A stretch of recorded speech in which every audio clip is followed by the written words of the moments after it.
Namaste. Welcome to the Hindu Parenting Podcast. How many of us parents can relate to this scenario? 12-year-old Akash is hunched over a keyboard, his eyes intent on the computer screen. It's 8 o'clock in the evening, and tomorrow's homework is far from complete. But his father's repeated admonishments to get on with it fall on deaf ears. Akash is messaging his friends about the latest school gossip, sorting out who is a friend and who is an enemy, and so on. When his father checks him, he starts yelling. The battle escalates with the father getting frustrated and Akash slamming the door and yelling, "You don't understand anything." This is the opening scenario, with names changed, in a book about parenting that we'd like to discuss today.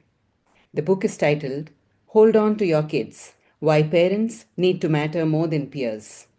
Okay. The authors, Gordon Neufeld and Gabor Mate, address the breakdown of parental authority due to rise in peer orientation among children. This leads to restlessness and addiction to friends, and children increasingly taking advice from their friends and sometimes from AI too. What does that imply for us as parents and as Hindu parents specifically? We have Lila Krishna on the podcast today to share her thoughts on this topic. Leela is an AI programmer and the mother of a young child. She writes Indian historical fiction and lives in USA. Welcome, Leela. Thank you so much for having me on here, and especially to discuss this book, which has been a big influence on my parenting. Yeah, I think we'll have a really nice session. The book we'll be Mm. talking about traces many modern problems to peer orientation in children today. I guess our first task would be to uh, talk about what exactly this peer orientation or peer attachment is, and how is this different from simply having friends? What do you think? Yeah, so I guess to understand peer orientation or peer attachment, we should, I guess, understand attachment. Like basically, if you're a parent taking care of a baby, the baby is naturally attached to you because you're the source of everything that is good, like food, comfort, rocking, everything. So the baby knows to come to you for everything, knows to call to you for everything, feels comfortable in your presence. So I guess like that's how we start with attachment. And peer attachment, and as you grow up, like the nature of the attachment changes. Like children might not need you for physical needs as much, but they definitely need you for emotional needs. And I'm sure like even as grown-ups, we still are attached to our parents. Mm-hmm. Peer orientation is you're basically expecting your friends to fill that role in your life, like you're looking to them for all your emotional needs. So how is this different from having friends? Is if you when you're having friends, you're like you're still taking all your cues from your parents or other adults in your life. But Right. with peer orientation, you're sort of very dependent emotionally on your friends. Like whether what they say or do affects your entire sense of self. So I guess that do you think that is a good way to distinguish the two? I think so too. I was thinking of a very strong word here, addiction. It's almost like the peer-oriented child, I feel, would kind of get addicted to friends. So it's like if you do Mm, not see your friends or talk to your friends, you start having withdrawal symptoms and you can't wait to get the next fix. So they're not really able to focus on anything. I guess that's at the other extreme, but anything in yeah. between, kind of tending towards peer orientation more than parent attachment. So I guess we should be. I mean, this sets the context really for I think the rest of the discussion that we can have from here. Yeah, yeah, yeah. Uh, And also, like when you talked about addiction, I was reminded of like, how if you're on a WhatsApp, if you're on some sort of group chat, like WhatsApp or whatever, with your friends, and then Mm. you don't know when the next thing they're going to message you is. You don't know when the next person's going to message you, but you're like constantly looking at your phone because you want to respond to the next message. Right, right. So you cannot let go. And I mean, that becomes a problem. Interestingly, the book also says that many adults also are into this peer attachment mode, right? We've been having this perhaps for the last couple of generations. Yeah, essentially, I think like after World War II, sort of, I guess the boomer generation, they sort of stopped listening to their parents, and like that was widely celebrated. That their way of approaching life, like they rebel without a cause, all of those sort of things. So I suppose like after World War II, there was this sort of break where they sort of felt like there's no point of the old ways, because the old ways are leading to divisions and war, and we should try all these new ways of doing things. And also, I suppose when the boomers were like teenagers, they had to go into the Vietnam War. So they were expected to grow up very quickly. So they couldn't really like take their cues from because their parents have grown up in a completely different world, and now Right. they're in a completely different kind of world. So it was difficult to keep that bond. Right. So some of these, newfangled parenting theories and stuff that originate in the West, Yeah. specifically what we are talking about, US here, many of these come as a kind of a backlash to what happened in the prior Yes. a few generations, right? So Yes. I guess now we are seeing a kind of a backlash to the peer orientation. So that has gone on, swung like a pendulum to the other extreme. And so now we are kind of, at least maybe not seeing a backlash, but at least we are waking up to the fact that there could be a problem with excessive peer attachment in children. Um, So, so the way I'm finding it, like I don't think like some people are definitely reading this book, and that's definitely entered the discourse, but okay, they're focusing more on like parent-child attachment, because if for many boomer children, their parents were advised not to breastfeed the babies, okay. because it's like it's not as good as formula. that Mm, that was yeah, the thinking then. So or like they were supposed to have the children on a schedule, so like even if the baby is crying, like it's not time to feed the baby, so you don't feed the baby. So there was this sort of regimented thing, like you're supposed to like make your children independent. So there was that sort of thinking at one point, and then like so the backlash against that was like 60s and 70s, like basically if you go to any Lamaze classes or any birthing classes in the US, there'll be like some nurse who was from the 70s. She's just like there saying like all these all these boomer ways of giving birth are bad. You should go back to like back in history where women birthed naturally. So and making your own baby food, all of that. And then like there's a backlash to that, and then there was another backlash to that, and now it's finally like people are saying let's gentle parent, let's right. attachment parent. And then like I see in Republican sort of circles or like pro-natalists, there's like backlash against that, where they're like, oh, everything is genes, you just let your children run free, don't helicopter them. Yeah, That sort of thought is also there. So basically like in the West there isn't a parenting culture that has sustained. Like everyone's always discovering new things and like going from one extreme to the other. And though right. like if you've grown up with like stable parents, you sort of parent like them. But like if you've not had your experience being that, then yeah, and you're just like following the signs or whatever, then it's just like going back and forth there. Yeah. Um, I did find this book of some value because Mm, I think parents primarily are looking to influence their children. And, yeah. uh, and as you know, Hindu parents, we've been caught unawares by a lot of developments, and we are struggling with influencing our children. And I think we are facing a lot of problems on this front.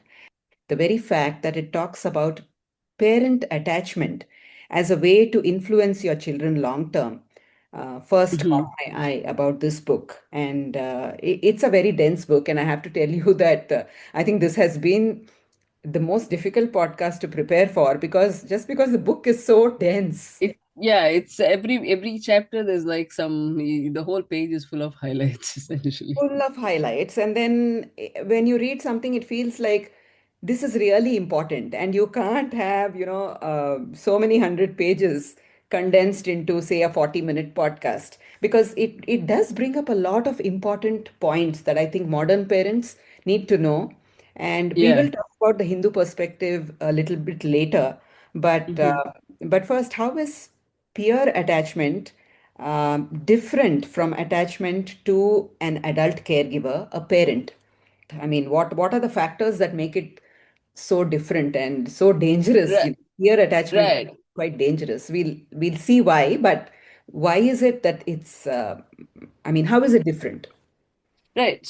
I guess like the example that like occurs most to me, or like from my own life, like when I read this book, like it occurred to me. So like when I was in, so at home, like obviously attached to parents, and I grew up in a joint family, so a lot of grown-ups to be oriented to, attached to everything, and Yeah. then like so, and first standard, I had a very strong teacher, like so she's like very strong voice, like the LKG, UKG, first standard teachers who are like always very active and moving about and like making sure that your attention is always on them. And so that sort of a teacher, and she'd like totally tell you how to do everything. Like if you had to we all had to sing, she'd teach you how to hold your hands together, so you and then you would sing. All of everyone would do the same thing at the same time. So but then like we went to third standard, a little bit older kids. So like instead of just one teacher teaching all the lessons, it's like you have multiple teachers coming and going. And so Right. there's no one person to be attached to over here. You have a class teacher, but like our class teacher was had some issues and kept coming and going.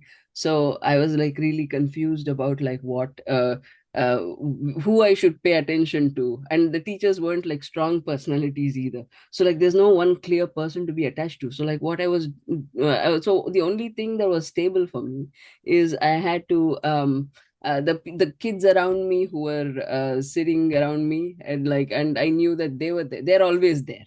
The teachers keep changing, but the kids around me are always there. So like now I'm going to school, so we can all talk, we can all make jokes together, and that's basic, and I don't care what the teacher is saying.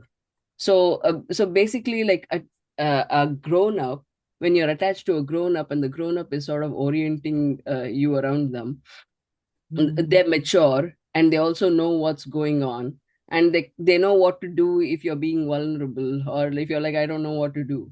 They know exactly what to say. But like with children, with other children, like they're also children, like they don't know that much more than you. So if you're feeling vulnerable, you're like, hey, I learned something new yesterday, I watched so, and then like, so if you're learning something new and no one else knows what that is like, uh, they might be curious, which would be nice. But like if it's too confusing for them, they might just shut you down. They're like, oh, that sounds silly.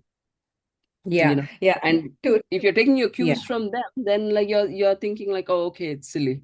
So and basically like you're there's a lot of other things come up, like bullying and stuff. Like you're basically giving a child too much power over another child essentially. Yeah, yeah. To add to that, uh, parents give unconditional love. This is what I remember from the book. And Mm, with kids, it is never unconditional, right? It can be a lot of shaming, snubbing, and just it's a very different dynamic. And the yeah. book is often referred to immature young people or immature beings. And you're right in that, entrusting your the way you receive things and the way you respond to things, taking your cues from someone who is equally immature is a recipe for disaster. It's also you know, the blind leading the blind is what I'm Yeah. not sure if the I book push says back a that. little gently on this. See, Yeah. it's like, especially in our Indian context, right? Like you grow up in a large family with like a lot of siblings or cousins, whatever, So at some level, we have an awareness of what to do with children who are younger than us or like less able than us. So it's not, it's not always a recipe for disaster, is what I'm saying. Uh, But like it's too much to put on another child, yes, because yes. that child has their own development to do. True. And I think the book does mention that in the context of, levels of relationships, uh, something like what you mentioned, older cousins, they come way ahead of, say, peers who are from families totally unknown to you. So, to that extent, Yeah, a peer doesn't have responsibility for your growth, but an adult does have responsibility towards you. And so, when you yeah, entrust taking your cues from a person who has no responsibility towards you, I think that is a problem. Whereas in a joint family with extended family, the uncles, yeah, aunts, siblings are in a different category again because it is preferable to have your peer connection with siblings and cousins as opposed to complete strangers. So I found that point yeah, also quite interesting, actually. yeah. You could say that. Yeah, Yeah. Um, let's go on to the problems that show up with peer attachment. I could yeah, list some that the book does talk about, and I feel there's a case to be made for all these things. Aggression, emotional and psychological immaturity. I think that's a big one, right? yeah. I guess like if no one is guiding you through life, you don't know what to do in certain situations. Like I guess if like okay, I actually noticed this a lot in some daycares when I Mm, was trying to tour daycares. One of the things I noticed was in the bad daycares, there's lots of children. Like I mean, even if you have a good ratio like there is in California, like of four children to one adult, and they're like all 2-year-olds, and you're if you're the children are trying to share, they don't know how to share. And in a bad daycare, okay, I mean like value judgments, but in a daycare I wouldn't put my daughter in. It would be like it's like if a child messes up, like they're not they have a fight over like who gets a toy, because they don't know how to share. Like the mm, teacher doesn't orient them correctly towards it. So they don't teach them that like, hey, this is how you share a car. Because if you teach a 2-year-old to share a car, they know that. Then you have to also next you have to teach them how to share a ball, because they don't do the transitive property thing yet. mm, mm. So if you have to be that precise in teaching children, that if they don't do that, you just like tell children share, or like you don't offer them any direction, then like they go away from the situation with all the wrong lessons learned. Yeah, yeah. So that's so that way, like if so if you're taking your cues from peers on like how to behave in public, or how to if they have been taught well by their parents, and then they're a good influence on you, that's one thing. But Mm. that's not that most of the time, that's not necessarily the case. So yeah, that's when like you don't develop enough, because no one's walking you through difficult emotions essentially. Right, right. Correct, correct. Um, with peer orientation, the book says, having lost their parental attachment shields, they become highly sensitized to the actions and communications of other children. Now, that's interesting Yeah. because attachments is like a primal need.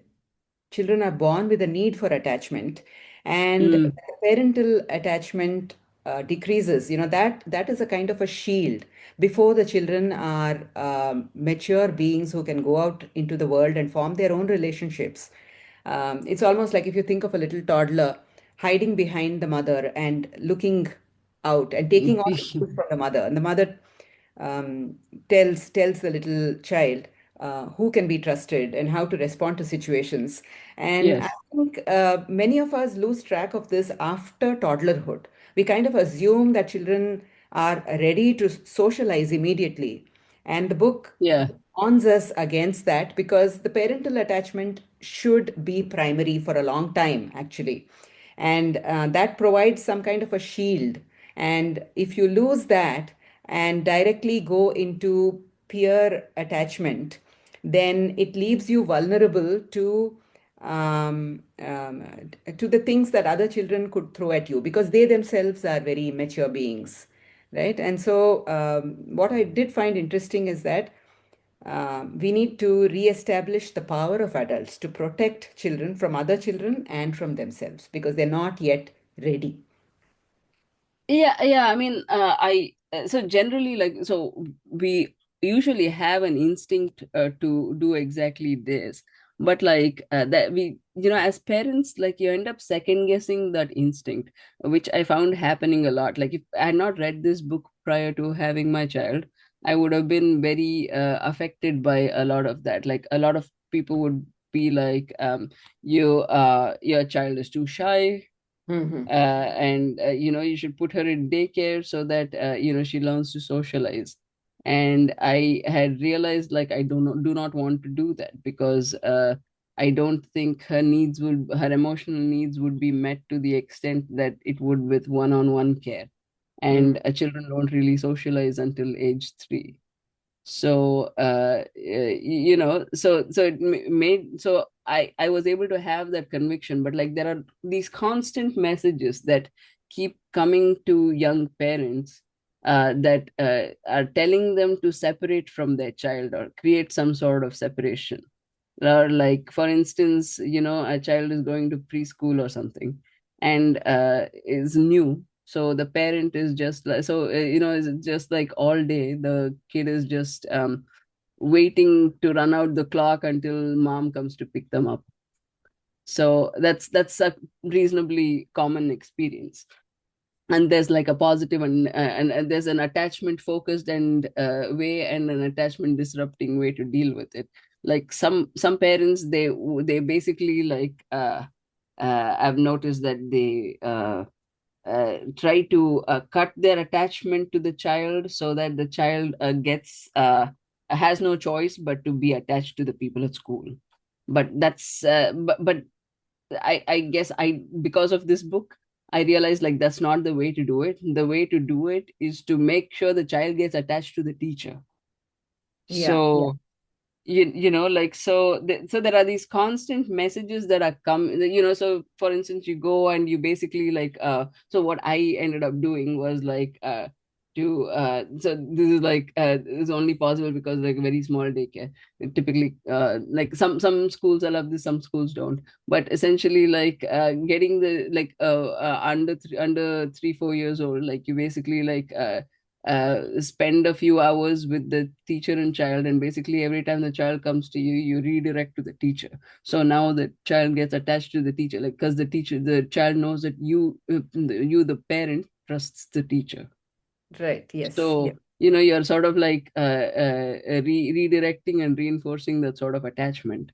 So that's one way to do it, that like, so the child always has someone to be attached to. But if you're like disorganizedly just like saying like go deal, then there's nothing else the child can do. And also, like in a lot of school sort of institutional environments, especially at a young age, right? Like the teachers are like always trying to run around and do activities, so Hmm. they're not always in the child's sight. Like so until 3, right, they get really stressed out if the object of their attachment isn't there.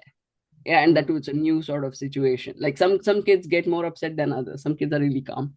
But like if that is the case, then what ends up happening is uh that attachment keeps getting, they also don't know how to talk to others. They don't know how to initiate conversations with other children yet. So if you're Right. you're putting them in a situation where they have to like uh, uh, uh, orient with peers in order to like survive the situation, you're setting them up for a lot of stress. Yeah, that brings us to unteachable students. Um, Yeah. this is where the students are bright but bored, unmotivated, not really receptive. And so the Yeah, that prime, was me in third standard. okay. When I was mentioning this book to a dear friend, she has a 12-year-old son. She did notice that her son was learning things very fast a couple of years ago. And after moving up to another grade, the learning slowed. And then she made an interesting observation. After reading this book, she felt that it was because he was attached to his teacher at that point. Mm, So, yeah, so being attached to the teacher helps learning. I mean, we do know children, right? When they find a good teacher, mm, they learn no matter what the teacher teaches, they learn from that yeah, teacher. So I guess that's one way to enforce or to make the children receptive to teaching, to focus on the connection with the teacher. And once that is yeah. established, whether it's a teacher or a parent, once that is established, then it is connection that helps the adult influence the child and direct them towards the good things. Yes, yeah. Yeah, I guess that's an important thing we should discuss, that how the attachment actually helps children learn, and how it helps the adult influence the child. Like Yeah. the children just want to please their attachment figure, so they don't want to do anything that disrupts the attachment, Yeah. typically. So, And but if there is no attachment, then there's nothing to disrupt. So they have nothing that's keeping them tied to whatever the adult is saying. And I guess like some of this gets misunderstood. Like some children don't they don't sometimes your children don't seem to listen to you, even if it seems like you're securely attached. But the thing is, they listen to you when it matters. hmm hmm But with this sort of when there's no attachment, like when the in schools which aren't very good, the teacher is usually not working on having a good attachment with all the students. Just trying to like maintain order. But what they don't realize is like you can maintain order much quicker if the children are all actually attached. Like you do some sort of like group activity together, like like you all sing in a circle, you all do the same action together, like all of those things. Like you're basically like if a child is copying you, or you're copying the child or something like that, that sort of builds the attachment, right? So if you don't have that, and I guess it looks different at different ages, like because I have a 5-year old, that's the age that I am looking at. But yeah, if you're not nurturing that attachment, then the students don't feel like I guess it becomes like like how MPs offer issue independent MPs offer issue based support. Like you're just like, okay, the teacher is doing something interesting, I'll listen now. But if Yeah. the teacher itself is interesting because she is the object of your attachment, Mm. then you're no matter what she says, what she does, you listen to all of it, even if it's whether it's boring. With I mean, of course, there are degrees to it, but like whether Yeah. even if she's teaching a boring class, you sort of like feel like paying attention. Yeah. So Huh. and I guess like if you're peer oriented, like your attention is there. Like Mm. you're just you want to talk to your friends, you're wondering what someone else is doing, there's some drama going on, you want Yeah. to know where exactly you're passing notes, all of those things, they'll end up taking your attention away. So like basically if the teacher wants all the attention to them, and then they have to make sure they have the attachment. And another aspect of this is the if the teacher doesn't actually enforce their energy in the class, like, or they're like they're not asserting themselves in the class, then Mm. the children get, I guess this is something that comes up in the book a lot, like the children feel like a status anxiety, like they feel like, who am I supposed to listen to, or Mm. where do I figure in this? And then they start playing status games with each other, and that's what leads to like bullying and being bullied. Like you create this sort of lack of attachment at home, it and lack of that at school. It sort of creates like cliques, and children end up identifying with a group, and then like they start acting and behaving like the group. I guess like that's the thing that this book says is bad.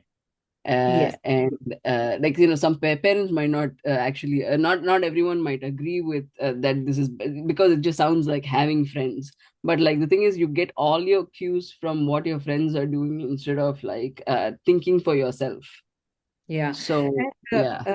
the object, what is the goal of raising a child? The object is maturation of the child. That's what Yeah. the things the book addresses, which means the process of becoming unique and separate from other individuals. So you have your own unique thoughts, feelings, impulses, values. And the better differentiated a child becomes, the more she is able to mix with others without losing her sense of self. Yes. This Yes. becomes really important because if you detach from adults, sometimes it happens due to circumstances, but very often in the modern world, parents are thinking that it is good for children to be all the time in the company of, Independent. and yeah, and less attached to adults, and that is become sort of the way to go, or an aspirational value. My children adjust well with other children. So, but Yes. what is Yeah. actually happening? They may not be ready for that. So that's something to, I think, watch for. Yeah. Yeah, definitely. Like it feels like there is this like parents, it's normal for parents to put some amount of tell children like go play with other kids or but like some children are less ready than others, and Yeah. you sort of like allow them to do it on their own time, rather than I guess even if you are pushing them to do it, you don't do it at the cost of your attachment with them. Yes, and because you are the only one who can give unconditional acceptance and Yeah. insecurity, when they're pushed to peers too early, it does create insecurity because what they say is not received the same way, and people can make fun Yeah. of them. Another immature individual can obviously make fun of you, and that can become brutal. So it can turn into bullying, and at the teenage years, at the other extreme, you have the desire to please your peers, and one of the instruments of peer attachment could become early sexual activity. I think this is a big Yeah. danger for boys and girls, and it does impact girls in a big way. And um, so the book says that this early sexual activity momentarily pacifies attachment hunger without ever fulfilling it. So there's a complete loss of self, and they're not ready for it. So I guess we are discussing a whole lot of issues that can come up with premature peer attachment, and if peers get to matter more than parents or Parents. families. Yes. Yeah. Right.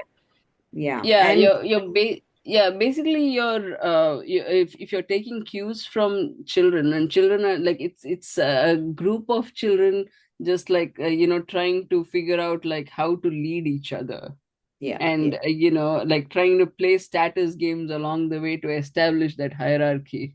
So like yeah, you have like one you have like some sort of mean girls kind of hierarchical structure in every friend group. yeah, There's in every friend group there's always like some person who everyone makes fun of, and there's someone who sort of sets the trends. Like, yeah, so if you're in that sort of a group, and you're like very if you really are influenced by those roles, then like all of these problems naturally occur Yeah. to different extents. Like it depends on the quality of your peers, of course.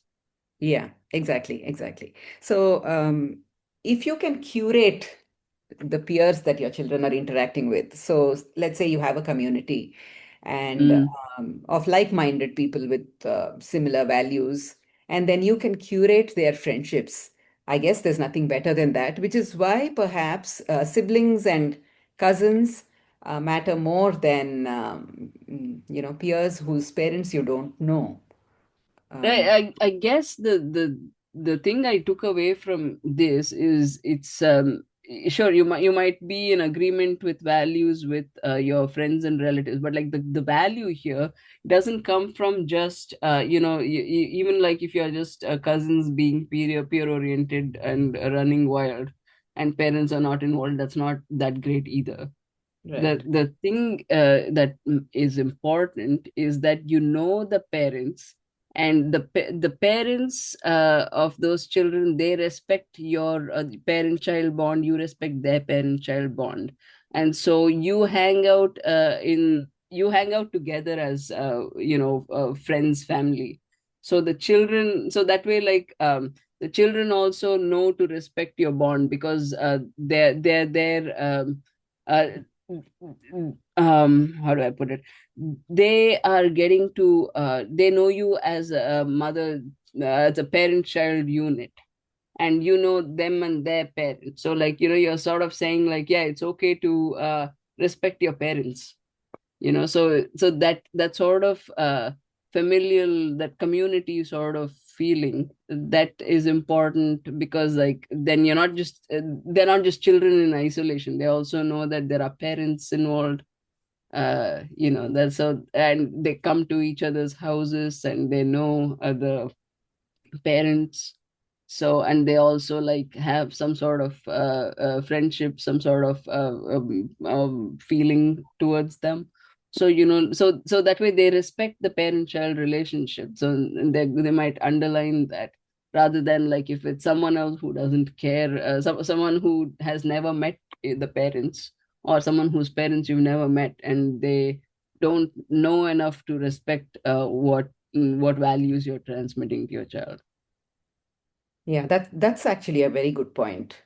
It's not just the fact of being related, but yeah, when you have an extended family and you function as a group, so to speak. So Mm. um, let's talk a little bit about counterwill because I know that does feature a lot in the book. So what is Yeah, counterwill? And I mean, and also because we deal with that quite a lot. So it just means an instinctive, automatic resistance to any sense of being forced. This is what I yeah, could glean from the book. And as we move to the teen years, counter will becomes a very important point. Of course, even for toddlers, but yeah, the peer-oriented child tends to feel pressured by the parent, even if the parent doesn't actually say anything, right? So, yeah. what Because there's no attachment. because yeah, the bonds weakened, and there is healthy counter will where a teen explores for himself or herself in trying to be your own person.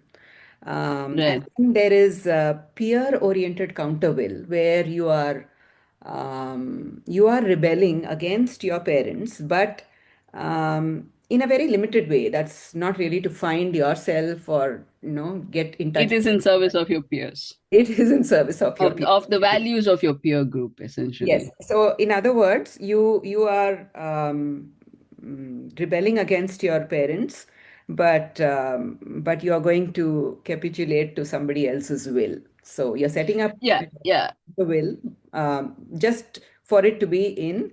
Um, I mean, just to submit to another's powerful will, a peer right. will. Yeah, yeah.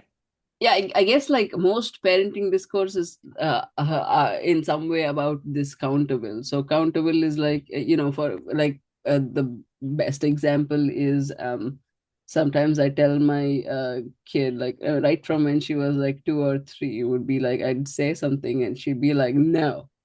And then 1 minute later, she'd say, I have an idea. How about we do exactly the same thing I said? She wants Mhm. it to come from herself. Yes. And so that's how a lot of kids are.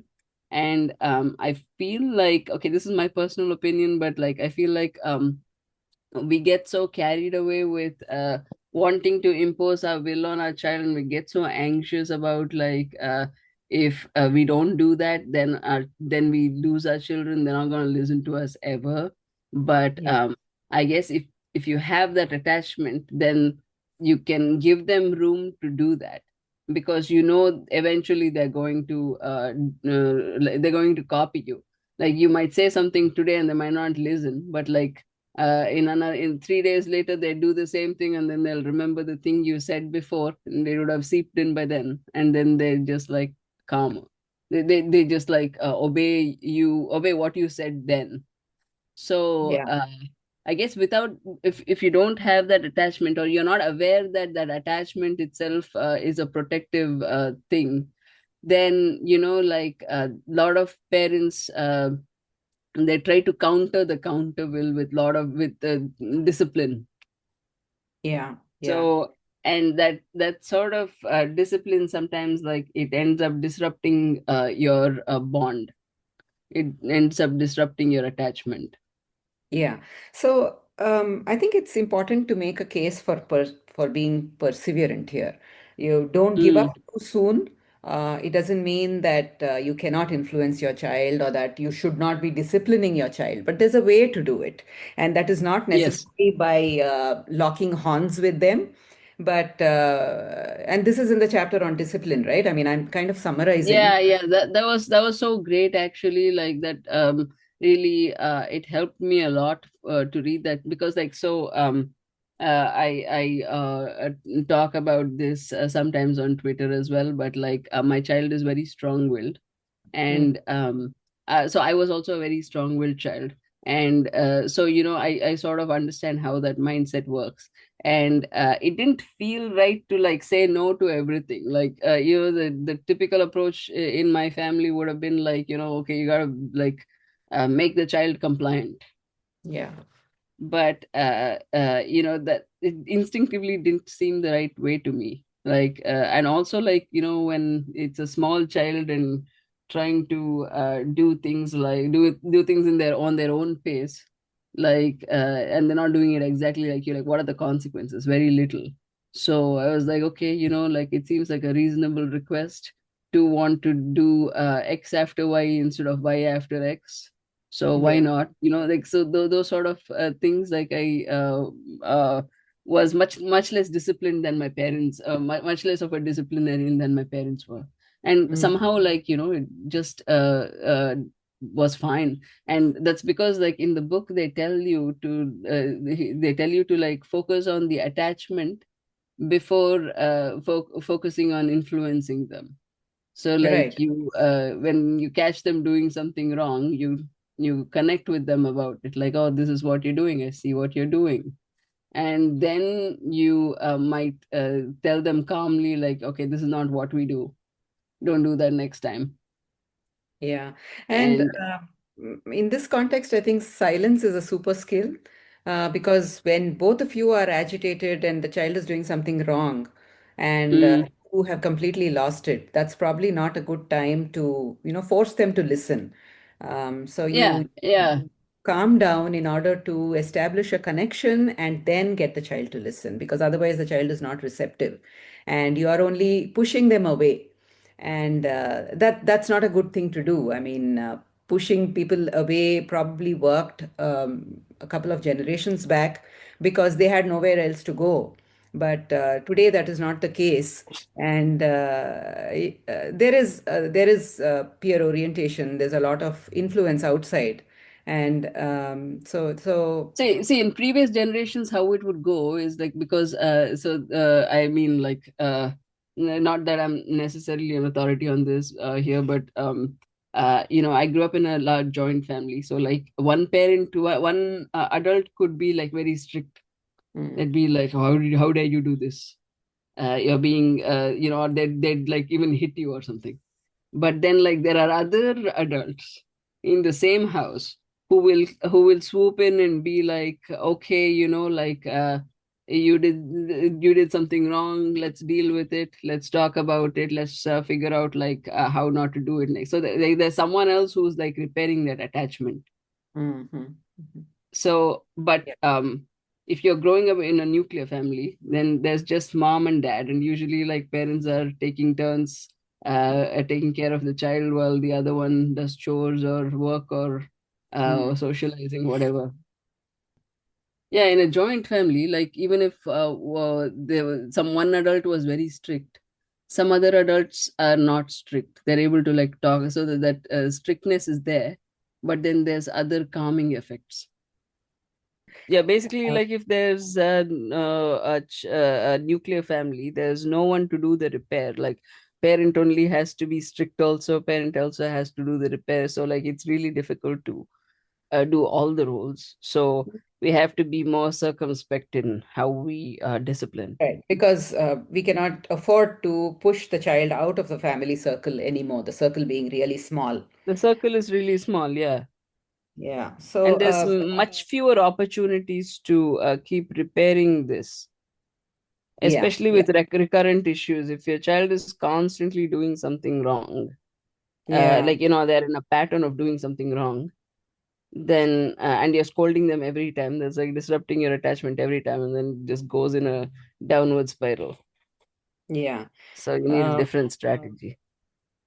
I found it interesting that um, Counterwill happens only when the child is not mature enough, obviously. But Yeah. we tend to not think of that angle because the weaker the will, the more the counter will. So the counter will is not Mm, coming from a position of strength, but and also mm, children defy people to whom they do not feel connected. So I guess when you encounter counter will, counterintuitively, what you do need to do is reestablish the connection yes. and uh, and yeah, work towards not behavioral compliance alone, but for the eventual Yeah. goal of maturation of the child to help them see things from a long-term perspective and not Yeah. just to Yeah. them fall in line right now.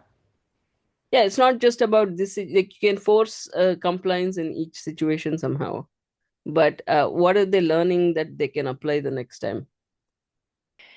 So that brings us to what can we do now? You know, what are the things that we can do in order to influence our children? I did make a list of some points. Um, Hmm. One of them is don't be in a hurry to push the child towards independence. I think we've covered this.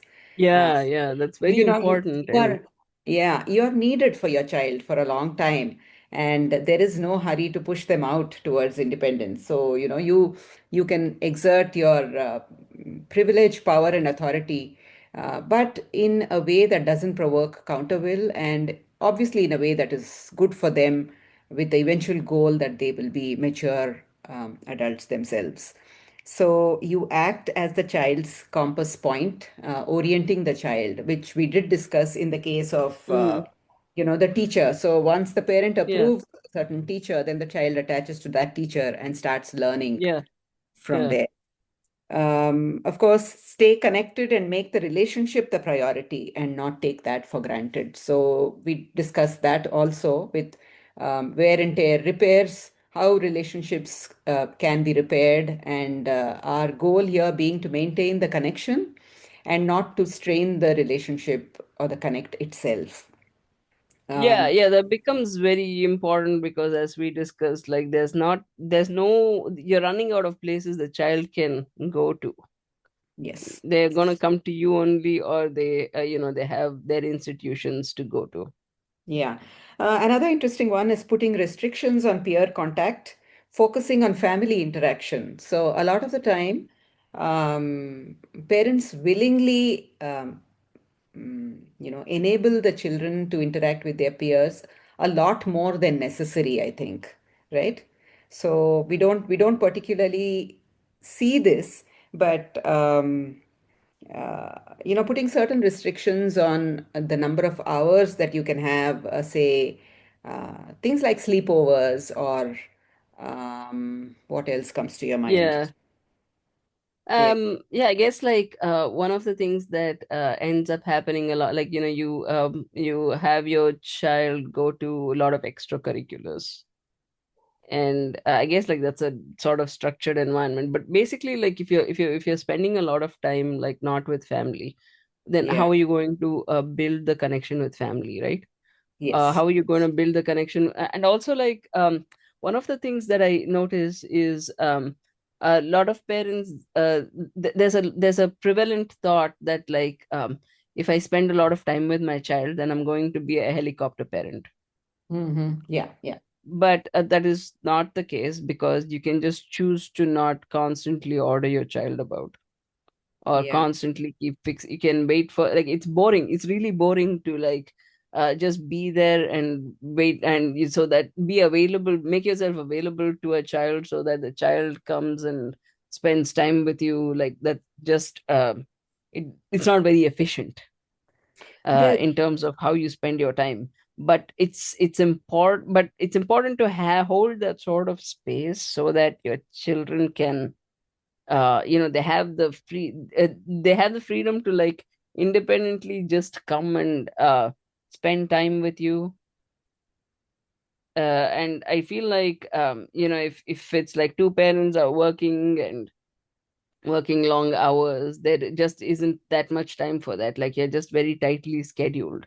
And over the weekend you feel so much pressure to just like compensate for all that.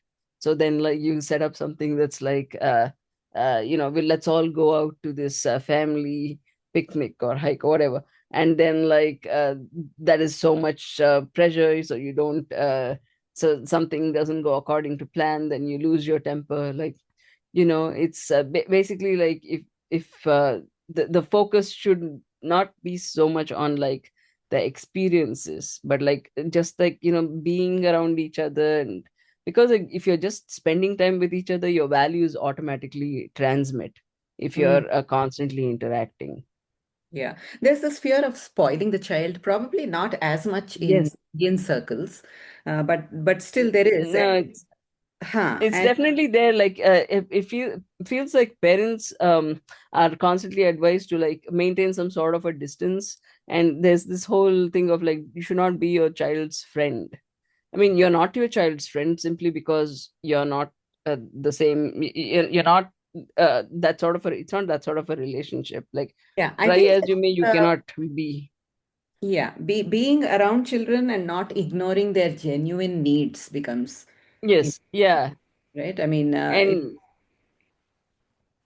And also like children want to be like, I guess it's the thing that when I compare my own upbringing to my child's, my daughter's, it feels like one of the things is when you're very little, they don't let you typically they don't let you do a lot of things because you make a mess. But that's the age when you want to do all the things. yeah, And then later, like, then they're like constant, but like they make you be independent in areas that you don't want to be independent in. Like, go with socialize with some other children you've never met, because we know their parents or something. That sort of stuff is just I guess it's important to be led by the child in terms of like what they want to be independent in versus what they want you to be with them in. yeah. It's important to create happy memories of enjoying each other's company, right? Yes. Let the child feel invited into our presence is, I think, Yeah. one right to remember. So, in other words, let the child just feel a sense of delight, and you take delight in their company similarly, right?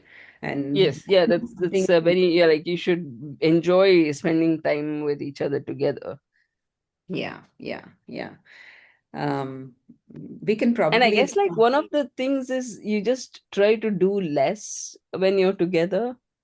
Mm, And like I know this is like really difficult for us because we're all so we get, especially if you have two full-time jobs, you get very little time to actually just spend on and doing. You have very little time and you have to do everything in that time, and so it Yeah. just becomes very difficult.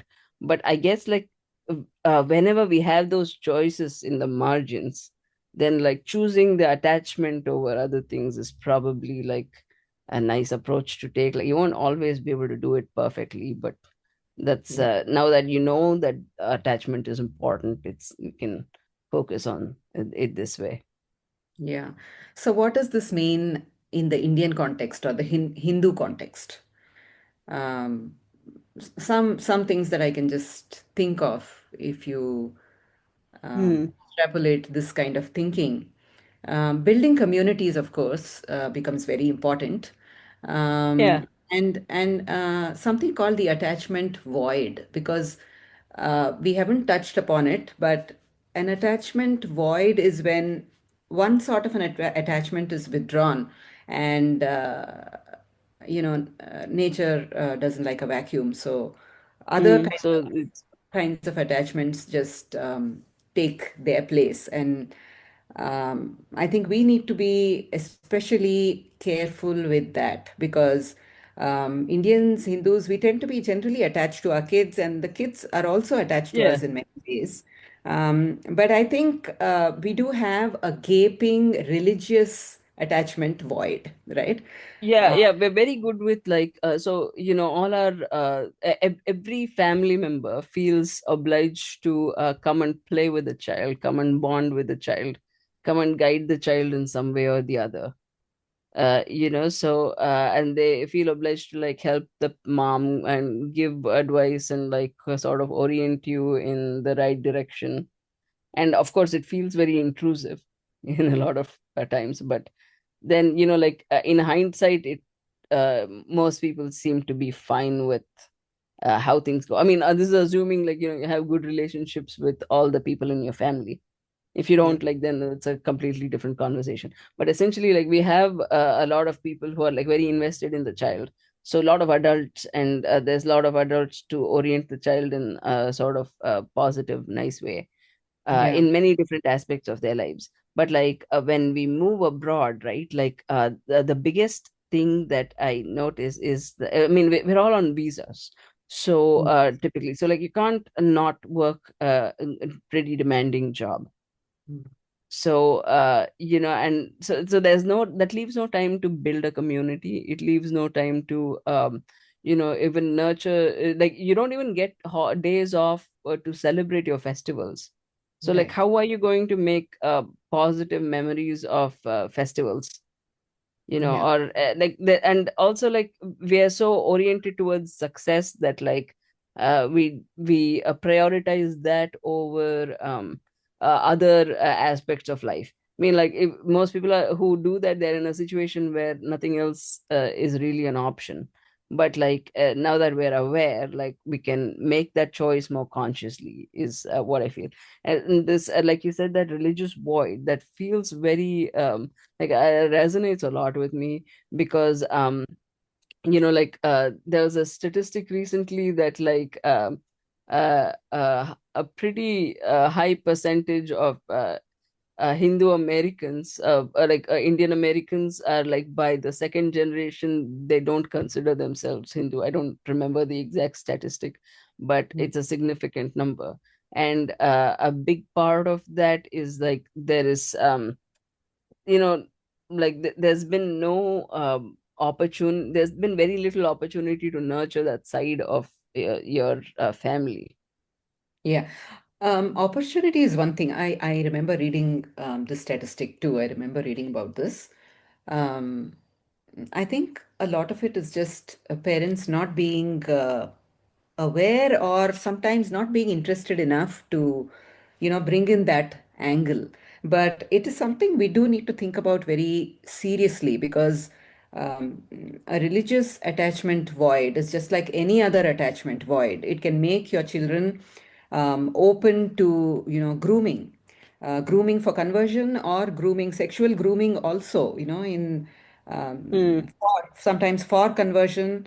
So I think yeah, for Hindus, this is an added complication because because we are many of us, whether more so for children growing up abroad, I think, but it's increasingly yeah. happening in urban India as well. It's one area we just don't focus on, and a related thing is the needing to be the compass point for kids. We do that on other things. I mean, I don't think there are Indian parents who just Career wise. Mhm. Yeah, What is there's no gap career wise. Like we're pretty good. We got a handle on that. yeah, or financially, you advise kids, Yeah. right? But when it comes to civilizational matters, we are not doing a good job of being the compass, and I think that's an area to work on. So So I'll say that like we are actually pretty good at this. hmm, Compared to like a lot of other communities, like for instance, like other Asian American communities, they don't follow their parents' culture to the same extent that we do.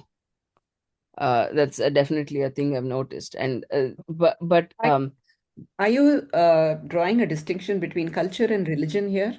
Because yeah, I mean, like, see, for them, religion is a more amorphous sort of concept because, like, they might all be Christian, but still Chinese.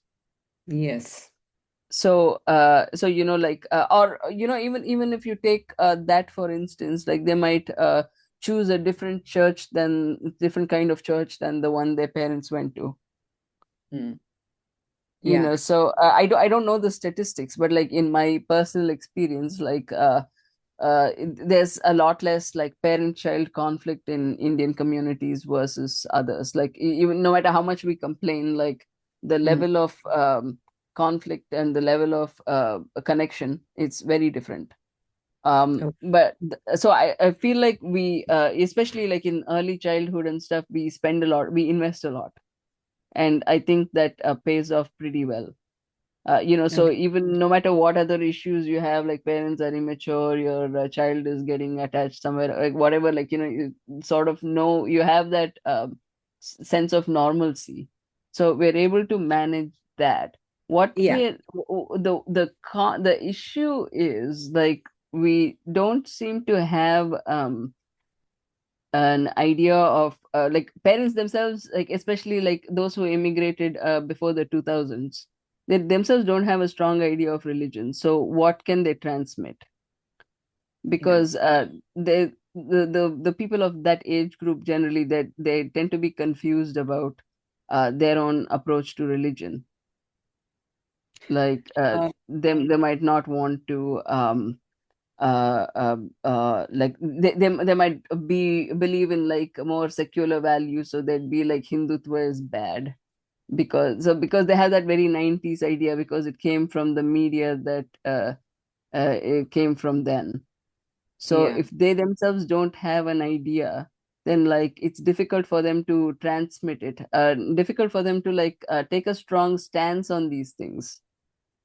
Yeah, so we are well attached in all other aspects, but rather lacking in the religious and civilizational awareness is my feeling on this whole thing. Because um, Yeah, yeah, I think we are a little bit weak in the counterwill handling department, though, because yeah, I mean, what happens if a child is showing a lot of counterwill, but with a religious sort of thing, say, with interfaith marriage, or hmm, because I think we are not very clear about our boundaries, and yes, so especially in the context of religious or cultural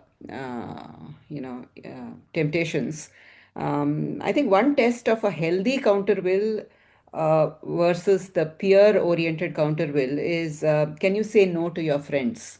Can you stand yeah, up for your culture? Can you be yeah, respectful of parents' perspective or discuss the matter with parents rather than outright dismissing their point of view. I think these are all very important things to consider, right? yeah, because it's very difficult for parents to know where to draw the line. And I also think like where we sort of like have this we rely a lot on the community to reinforce us, so we're not like, when we don't have the community as much, like we are not that good at dealing with counterwill or dealing with discipline to the same extent, because we tend to use a very heavy hand.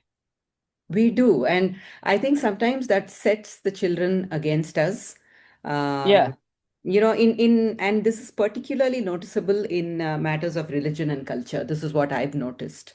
And so Oh we yeah, need definitely. Yeah, we need a sort of some nuanced thinking and an ability to handle these counterwill episodes with some finesse, so that, with confidence, you bring the child back into the fold with a secure attachment, and not just let go of them too easily. I think we tend to do that in matters of culture and religion alone, because also because this process of maturation, the way it's defined, being able to mix with others without losing your sense of self.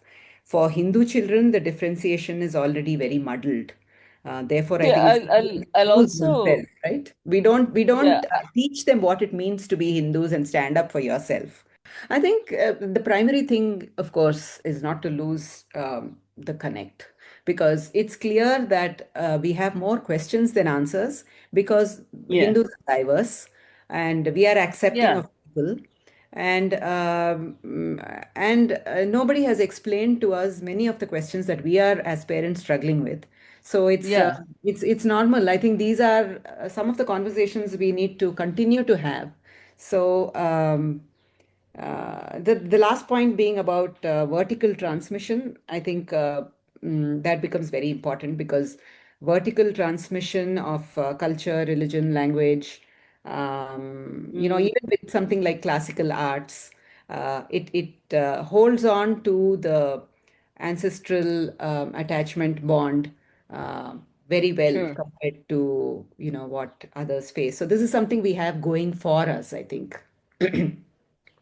Yeah, yeah, in some ways, like I mean, you still have like someone like TM Krishna who learns everything traditional, like comes from an illustrious traditional family, and then like has a very different views on things.